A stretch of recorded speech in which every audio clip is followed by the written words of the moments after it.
দোয়াটা মুখস্থ করে নেবেন। যে কোনো জুলুমের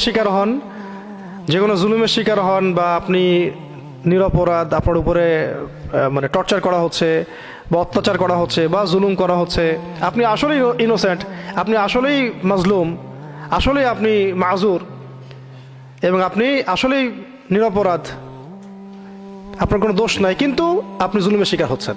এমন অবস্থায় কানেকশন কোথায়? উপরে। এবং এটা হচ্ছে সেই দোয়া, রব্বিক ফিনিহিম বিমা শিত। বা শক্তিশালী শত্রু আপনার সামনে, লড়াই করার আপনার ক্ষমতা নাই, শত্রু বাতিল কিন্তু শক্তিশালী, লড়াই করার ক্ষমতা আপনার নাই, আমার নাই, তখন এটাই হচ্ছে আমাদের অস্ত্র।